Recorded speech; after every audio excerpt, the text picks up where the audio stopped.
میں پورا دن مہمانوں سے نظریں چراتا رہا اور دل ہی دل میں اپنی زندگی میں شامل ہونے والی لڑکی کو سبق سکھانے کا سوچتا رہا۔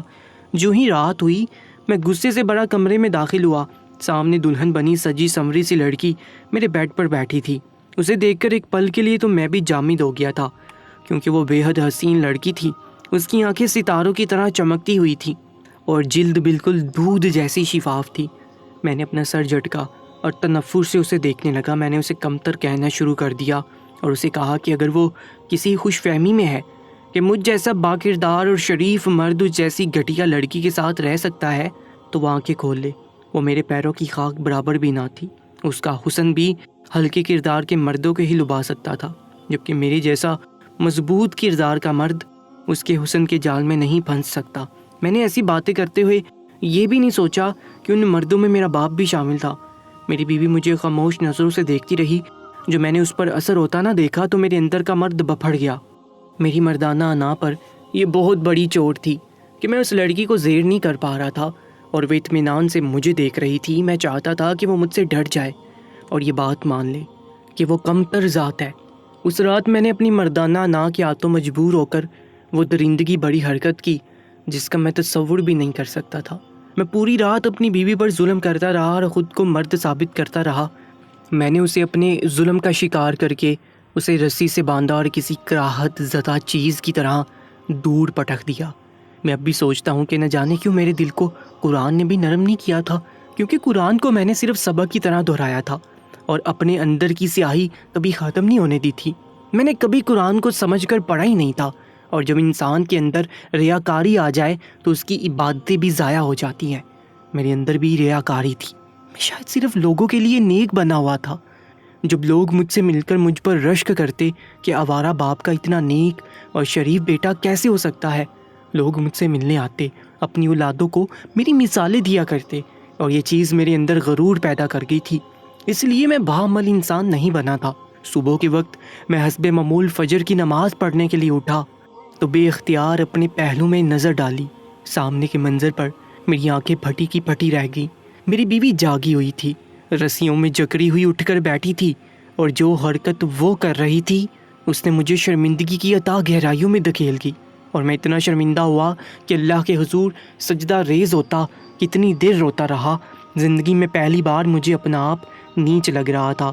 مجھے امام صاحب کی وہ بات شدت سے یاد آئی کہ تم چاہے عمر بھر دن رات اور ہر لمحہ عبادت کرتے رہو، مگر جب تک تم ایک باعمل حافظ نہیں بن جاتے تم انسان بھی نہیں ہو۔ میں بھی اللہ کا کلام نہیں سمجھ سکا تھا، نہ اس پر عمل کر سکا تھا۔ میں دن نکل آنے تک رو رو کر پاگل ہونے لگا، اور میری بیوی خاموشی سے بستر پر بیٹھی تھی۔ میں اٹھ کر اس کے پاس گیا اور شرمندگی سے ہاتھ بڑھا کر اس کو رسیوں سے آزاد کیا اور ایک طرف سر جھکا کر بیٹھ گیا۔ میں اسے معافی مانگنا چاہتا تھا، مگر مجھے اپنے الفاظ یاد آئے تو میں زمین میں گڑ گیا اور اٹھ کر مسجد کی طرف روانہ ہو گیا۔ میں نے امام صاحب کو ساری بات بتائی۔ خفت و شرمندگی سے میری حالت اس انسان جیسی تھی جو ساری عمر صحرا کو سرسبز جنت سمجھتا رہے اور پھر اسے کوئی پکڑ کر سرسبز علاقوں میں لے جا کر جنت کا مطلب بتا دے۔ میری بھی عمر بھر کی ریاضت ضائع گئی تھی۔ میں جو حرکت کر بیٹھا تھا اس کا ازالہ بھی ممکن نہیں تھا۔ مجھے رہ رہ کر وہ منظر یاد آ رہا تھا جس نے میرے رونگٹے کھڑے کر دیے تھے۔ میرا دل یہ سوچ کر کانپ رہا تھا کہ اگر اس نے اللہ کی عدالت میں اپنا کیس دے دیا تو میں کیسے معافی مانگوں گا۔ مجھے اب اللہ کا ڈر ستا رہا تھا۔ اب مجھے یہ خیال آ رہا تھا کہ اگر اللہ کو میری یہ حرکت بری لگ گئی تو میرا انجام کیا ہوگا۔ حالانکہ میں جانتا تھا کہ اللہ کے نزدیک میرے جیسا مرد ناپسندیدہ ترین شخص ہے۔ میں سارا دن اپنی بیوی کے سامنے نہیں گیا، اور جب میں اپنے باپ کے سامنے گیا تو وہ مجھے پکڑ کر مہمان خانے کی طرف لے گئے۔ وہاں جا کر میں نے دیکھا کہ کوئی نہایت حسین اور جوان عورت آئی ہوئی تھی۔ میں اس کی طرف دیکھ کر ٹھٹک گیا۔ وہ مجھے دیکھ کر پرجوش سی اٹھ کھڑی ہوئی اور بہت جوش و خروش سے ملنے لگی۔ میرے باپ نے اس سے میرا تعارف کروایا کہ وہ میری ساس ہے، اور اس کی بہت زیادہ فرمائش کی وجہ سے میرے باپ نے مجبوراً اس کی ملاقات مجھ سے کروائی تھی۔ اس پر وہ عورت بولی کہ میں جانتی ہوں تم بہت نیک اور شریف مرد ہو، اور مجھ جیسی عورت سے ملنا تو کیا میری طرف دیکھنا بھی پسند نہیں کرو گے، مگر میں بہت مجبور ہو کر آئی ہوں۔ میں اپنی بیٹی کا جیون ساتھی دیکھنا چاہتی تھی۔ میں دیکھنا چاہتی تھی کہ میری بیٹی کا نصیب میرے جیسا ہے یا مجھ سے الگ ہے۔ میں اپنی ساس کی بات پر چونک کر اسے دیکھنے لگا۔ اس پر وہ مجھے اپنی داستان سنانے لگی۔ جسے سن کر مجھے واقعی جھٹکا لگا تھا اور مجھے لگا مجھ سے کہیں اونچا درجہ اس عورت کا ہے جو بے شک ایک رقاصہ تھی مگر اس کا دل اللہ کے بہت قریب تھا۔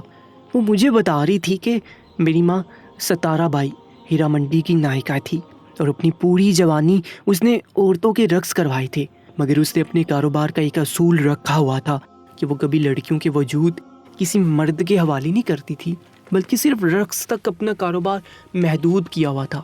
حالانکہ اسے کئی بار کروڑوں کی آفر آئی تھی مگر ستارہ بائی نے اپنا بنایا یہ اصول کبھی نہیں توڑا تھا اور لڑکیوں کو میلا نہیں ہونے دیا تھا۔ وہ جانتی تھی کہ ایسا کر لینے سے وہ کوئی پاک باز یا نیک نہیں بن جائے گی اور جو رقص وہ کرواتی رہتی ہے وہ بھی گناہ کبیرہ ہے، مگر وہ نہ رقص کی محفلیں چھوڑ پاتی، نہ کبھی اس نے عیاش مردوں کی راتوں کو رنگین کرنے کا سامان کیا تھا۔ حالانکہ ان کے کاروبار اور کوٹھے کو ہیرا منڈی کہا جاتا تھا اور اس بات پر کئی بار عیاش مرد اس سے الجھ جاتے تھے، مگر میری بیوی کی نانی نے کبھی کسی کی نہیں سنی تھی۔ میری ساس یعنی گیتی بیگم جوان ہوئی تو اس پر جوانی اور حسن ٹوٹ کر برسا تھا۔ اس نے جب رقص سیکھ کر پہلی بار محفل میں قدم رکھا تو کئی مرد اپنا دل ہار بیٹھے تھے اور اس کے طلبگار ہو بیٹھے تھے، اس پر اربوں پیسہ لگانے کو بھی تیار ہو بیٹھے، اور کچھ مرد تو ہمیشہ کے لیے عزت سے اپنانے کا بھی کہہ رہے تھے، جن میں میرا باپ بھی شامل تھا۔ مگر میری ساس کی ماں اس بار بھی سب کو انکار کیا، وہ کسی قیمت پر بھی اپنی بیٹی دینے کو تیار نہیں ہوئی تھی۔ مجبوراً سب کو صرف رقص دیکھنا پڑا اور میری ساس کا رقص دیکھنے کے لیے بہت دور دور سے مرد آتے تھے اور لاکھوں پیسہ اڑاتے تھے۔ زندگی اپنے معمولات کے مطابق چل رہی تھی جب میری ساس کو پہلی بار ہیرا منڈی آنے والا ایک امیر لڑکا پسند آ گیا۔ وہ لڑکا بھی میری ساس کا دیوانہ ہو گیا تھا۔ وہ روزانہ رقص دیکھنے آتا تھا اور میری ساس کے رقص کے بعد پلٹ کر پردے میں گم ہو جانے تک دیکھتا رہ جاتا تھا۔ ایک روز میری ساس کی طبیعت بہت زیادہ ناساز ہونے کی وجہ سے ان کا رقص ملتوی کر دیا گیا۔ اس روز وہ لڑکا میری ساس کی جھلک دیکھنے کے لیے اتنی دیر وہیں بیٹھا رہا اور پھر 2-3 دن تک جب میری ساس ٹھیک نہ ہوئی تو انہیں دیکھنے کے لیے اس لڑکے کی حالت بری طرح بکھرنے لگی۔ اس نے میری ساس کی ماں کی منتیں کرنا شروع کر دی کہ وہ کسی طرح گیتی کی جھلک دیکھنے دے تاکہ وہ سانس لے سکے۔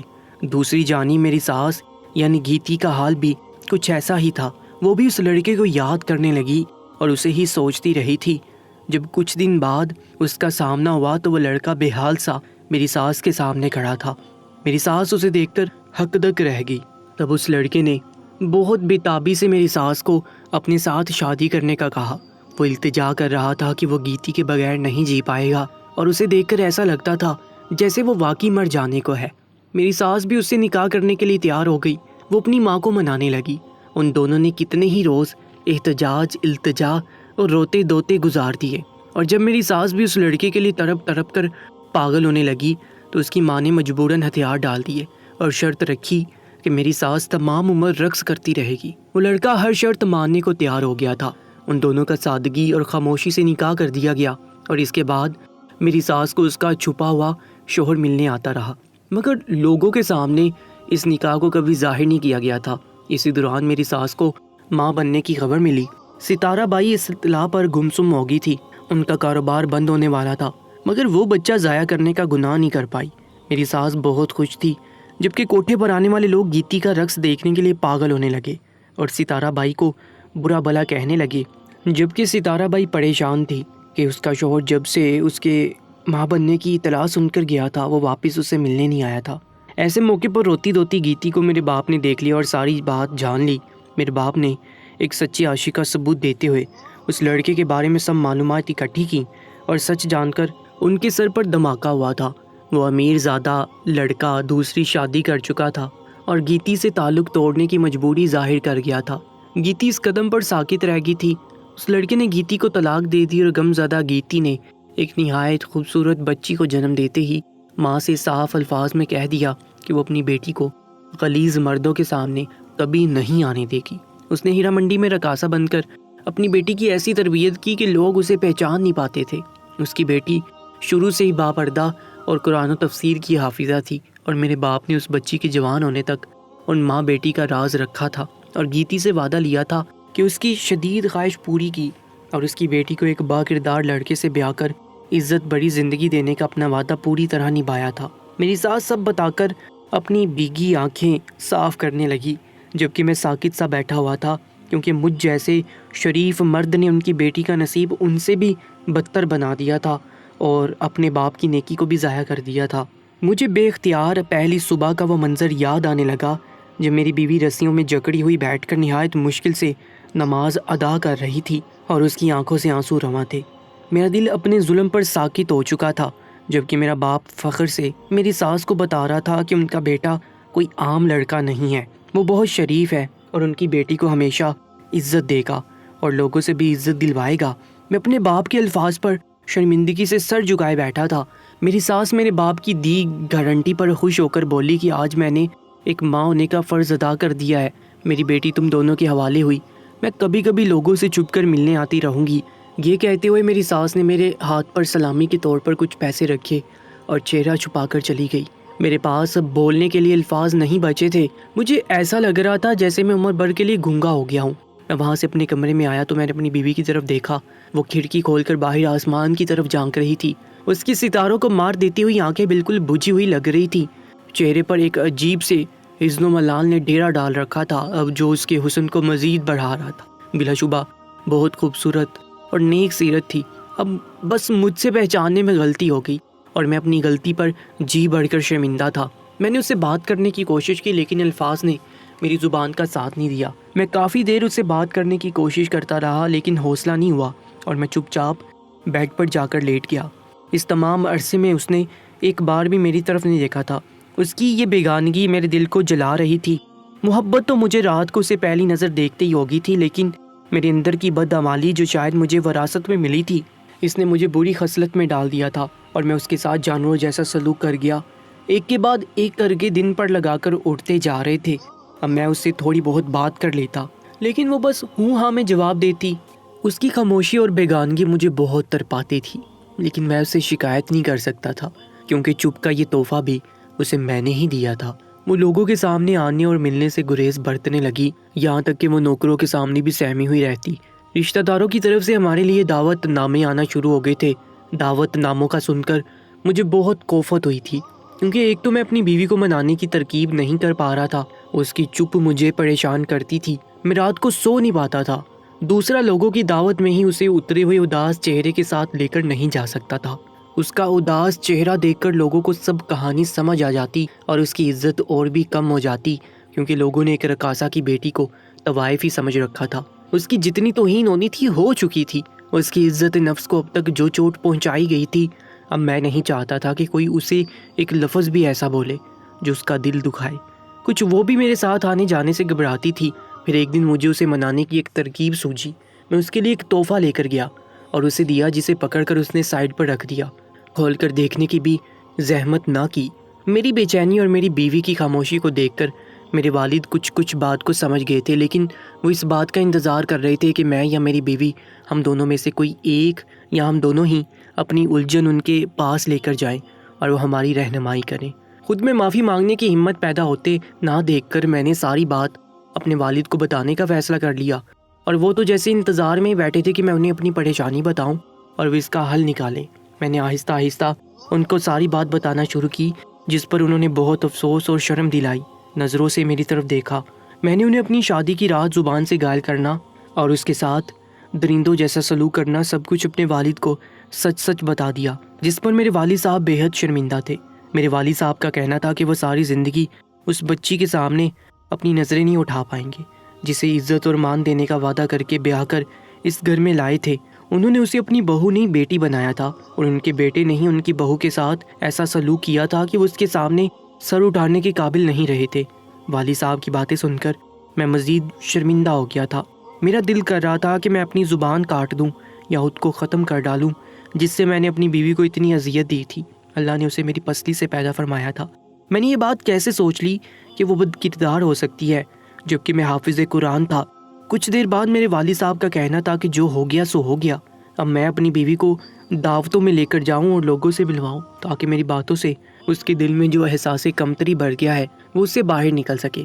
یہ ایک اچھی ترکیب تھی۔ میں شام کو اسے رشتہ داروں کے ہاں ایک دعوت پر لے گیا۔ وہاں میں نے اس کا بہت خیال رکھا، کھانے کی ایک ایک چیز اپنے ہاتھوں سے اس کی پلیٹ میں ڈال کر دی۔ پہلا نوالا اس کے منہ میں ڈالا تو وہ حیرت سے میری طرف دیکھنے لگی، اس کی آنکھوں میں بے یقینی کے سوا کچھ نہ تھا۔ لیکن مجھے اس بات کی زیادہ فکر نہیں تھی، کیونکہ میں جانتا تھا کہ ایک دن میں اپنی محبت سے اس کے دل کو اپنے لیے صاف کر لوں گا۔ اب میں اکثر اسے دعوتوں پر لے کر جاتا تھا۔ میں ہر دعوت میں اس کا بہت خیال رکھتا۔ آہستہ آہستہ میرے لیے نرم ہونے لگی تھی اور مجھے معاف کرنے کے لیے خود کو تیار بھی کر رہی تھی۔ ایک دعوت پر کسی نے اسے رقاصہ کی بیٹی بولا تو میں اس کے ساتھ لڑ پڑا۔ جو مان اور عزت میں نے اسے دی تھی، ان سب کو دیکھ کر اس کی آنکھوں میں آنسو آ گئے۔ وہ مجھ سے کچھ نہ بولی۔ ہم لوگ بنا کھانا کھائے گھر آ گئے۔ وہ کمرے میں اپنے بیڈ پر بیٹھی تھی جب میں اس کے پاس جا کر بیٹھا۔ جو میں نے اس کا چہرہ اپنی طرف کیا تو وہ آنسوؤں سے بھیگا ہوا تھا۔ میں اس کے آنسو دیکھ کر تڑپ اٹھا اور بے ساختگی سے اسے اپنے ساتھ لگا لیا۔ اسے اپنے ساتھ لگائے میں نے اسے معافی مانگی تو اس نے بھی مجھے معاف کر دیا۔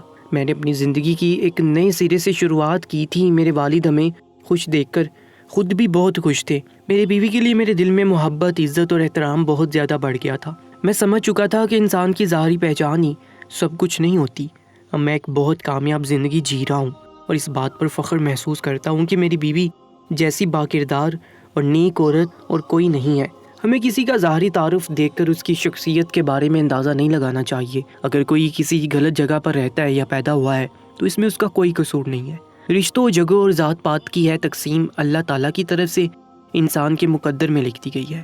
اگر کوئی گناہ گار بھی ہے تو وہ اللہ تعالیٰ کے لیے ہے۔ یہ تو اللہ کی رحمت پر منحصر ہے کہ وہ چاہے تو گناہ گار کو معاف کر دے، چاہے تو حساب لے لے۔ ہمیں یہ حق حاصل نہیں ہے کہ ہم کسی کا کردار طے کریں۔ اللہ تعالیٰ ہم سب کو راہ مستقیم پر چلنے کی اور نیک اعمال کرنے کی توفیق عطا فرمائے۔ کامنٹ سیکشن میں آمین ضرور لکھیے گا، اور ایسی ہی سچی کہانی اور سبق آموز واقعات کے لیے ہمارے یوٹیوب چینل کو بھی سبسکرائب کر لیجیے گا۔ انشاءاللہ ملاقات ہوگی ایک نئی کہانی میں۔ تب تک کے لیے اللہ نگہبان۔